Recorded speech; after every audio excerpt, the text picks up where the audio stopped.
ये कहानी है संगीता की, जिसे देखने राकेश की फैमिली उसके घर आती है। कविता, घर देखने में कोई परेशानी तो नहीं हुई ना?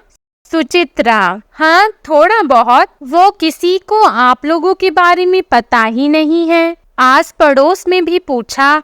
दिनेश, हमने तो बिल्कुल बगल वाले घर वालों से भी पूछा, लेकिन उन्हें भी नहीं पता कि इस घर में कौन रहता है। राम, हाँ वो क्या है ना, कुछ ही दिन हुए हैं हमें यहाँ शिफ्ट हुए। दिनेश, अच्छा तो ये क्या आपका अपना मकान है? कविता, जी हाँ, हमने अभी लिया है ये मकान। वो क्या है ना, मकान बन जाए तभी लड़की की शादी करेंगे ये सोचा था। तभी संगीता की शादी में 1-2 साल की देरी हो गई। सुचित्रा, हाँ वो तो है। अच्छा बेटा, क्या क्या आता है तुम्हें? संगीता, सब कुछ, खाना बनाना, घर के सारे काम करना, सिलाई कढ़ाई सब कुछ। कविता, मेरी बेटी तो सूट भी खुद ही बनाकर पहनती है। टेलर का काम तो इसे पसंद ही नहीं आता, और घर के काम में तो इतनी माहिर है। ये सारा घर उसी ने चमकाया है, और खाना भी सब बना लेती है। राकेश संगीता की ओर देखता है। साधारण सा दिखने वाला राकेश सुंदर सी संगीता को देखते ही शादी के लिए तैयार हो जाता है। सुचित्रा, देखिए लेन देन की बातें कर लेते हैं अब।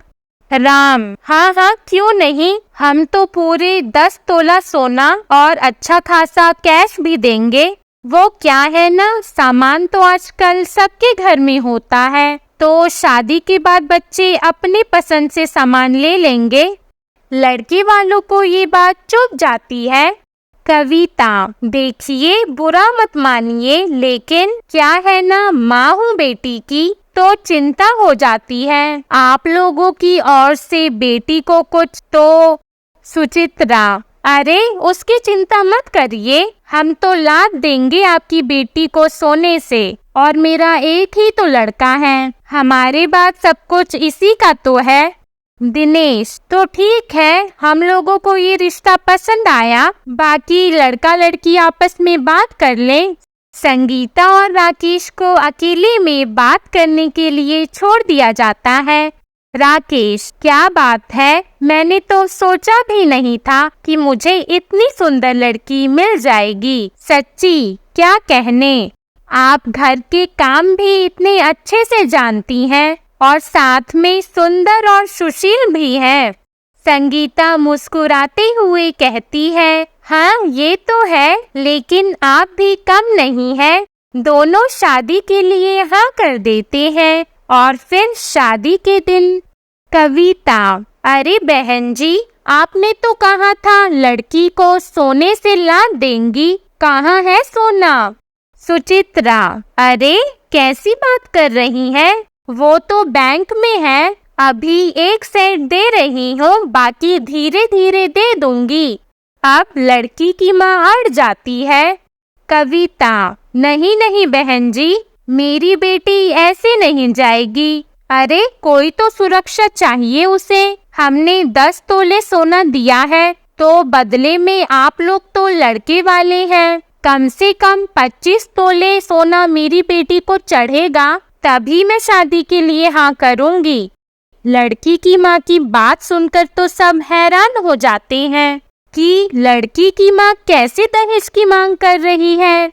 सुचित्रा, अरे बहन जी समझिए, हमारे सारे रिश्तेदार आ गए हैं, आपका तो कोई नहीं दिख रहा। राम, हमारे रिश्तेदार आते तो क्या मुंह दिखाते हम कि लड़के वाले ठन गोपाल हैं। देखिए हम बुलाते हैं अपनी बेटी को। पिता संगीता को आवाज देते हैं। सामने से संगीता आती है, ढेर सारी गहनों से लदी हुई। राम, देखा ये हमने दिया है, कम से कम इससे 2 गुना होंगे गहने, तभी जाएगी मेरी बेटी ससुराल। दिनेश, ठीक है, आप लोग मंडप की तैयारी करिए, मैं जेवर लेकर आता हूँ। दिनेश कार लेकर बैंक जाता है और सारे गहने ले आता है। सुचित्रा, देखिए, मुझे कुछ ठीक नहीं लग रहा। इन लोगों के कुछ खास रिश्तेदार भी नहीं दिख रहे, और जो दिख भी रहे हैं उनके चेहरे कितने अलग दिख रहे हैं। देख रहे हैं ना आप?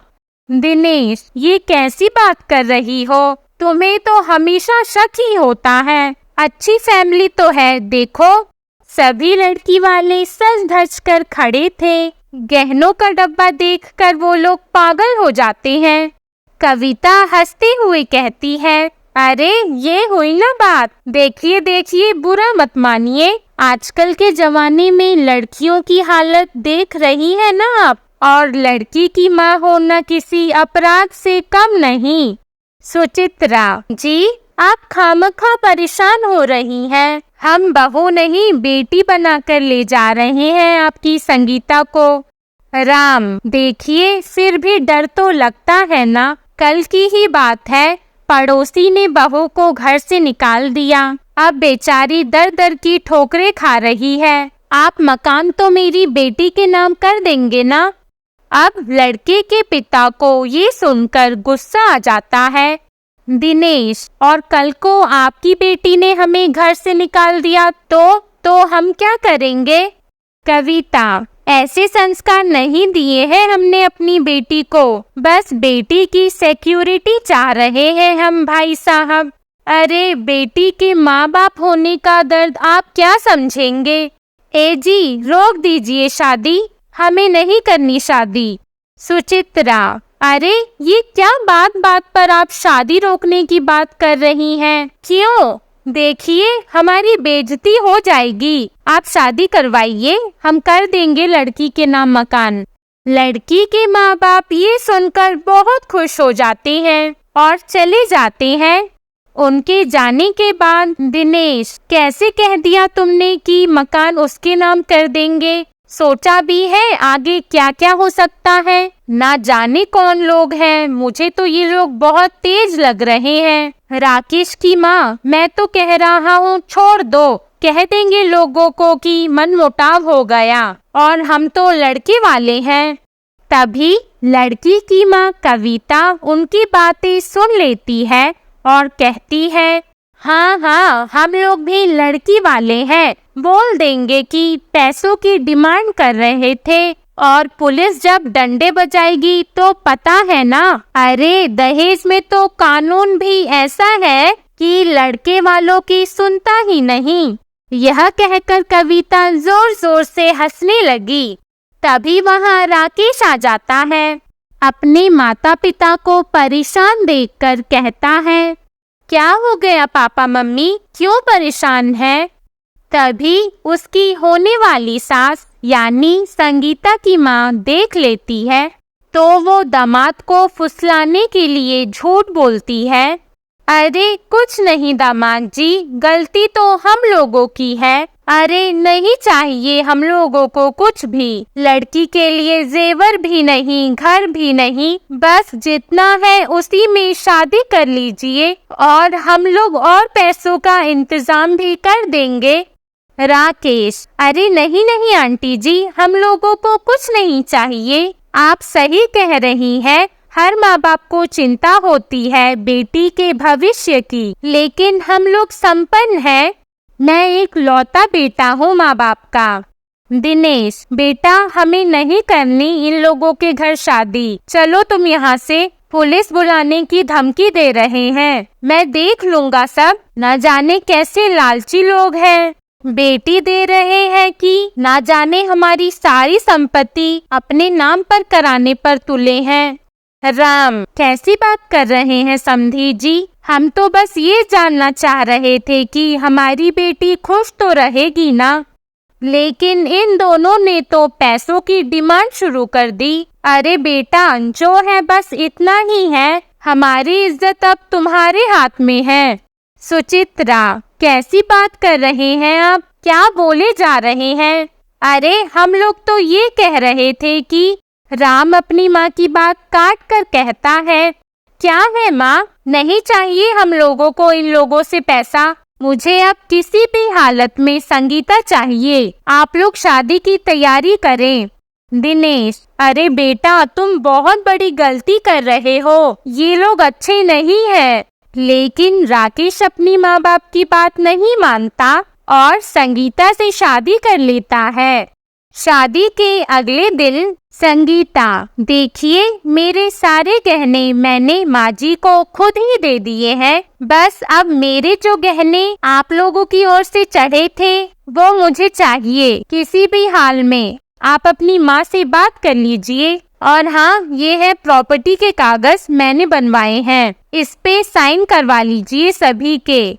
राकेश ये सुनकर हैरान रह जाता है कि ये क्या, शादी को एक ही दिन और बीवी ऐसी बात कर रही है। तभी राकेश की माँ वहाँ आ जाती है। सुचित्रा, अरे सुनो, बहू के तो ये सारे गहने नकली हैं। संगीता, ये क्या बकवास कर रही हो बुढ़िया, जरूर तूने ही गहने बदल दिए होंगे। राकेश, कैसे बात कर रही हो माँ से, तमीज से बोलो। संगीता, तमीज तो अब तब आएगी जब सारे गहने दोगे और इस पेपर में साइन करोगे, नहीं तो मैं चली अब पुलिस स्टेशन। सुचित्रा, अरे कैसी बात कर रही हो बहू, आज तो मुंह दिखाई की रस्म है, सभी घर आ रहे हैं। संगीता, हाँ तो जो मांग रही हो वो दे दो ना। दिनेश, कुछ नहीं मिलेगा, क्या कर लोगी तुम। राकेश, मैंने तुमसे कहा था शादी के पहले, लेकिन तू नहीं माना, अब भुगत। संगीता, भुगत नहीं भुगतो। ए बूढ़े, पूरा घर भुगतेगा जब पुलिस आएगी यहाँ, अभी बताती हूँ मैं। घर पर अब लड़ाई झगड़े होने लगे। संगीता राकेश को परेशान करने लगती है। राकेश सर पे हाथ रख लेता है कि ये क्या हो गया, क्या लड़कियां भी ऐसी होती हैं? लेकिन ये समाज है, यहाँ ऐसा भी हो रहा है। आपको हमारी कहानी कैसी लगी कमेंट करके ज़रूर बताइएगा और हमारी वीडियो को लाइक और ऐसी अन्य कहानियों के लिए हमारे चैनल घर घर की कहानी को सब्सक्राइब कीजिएगा। धन्यवाद।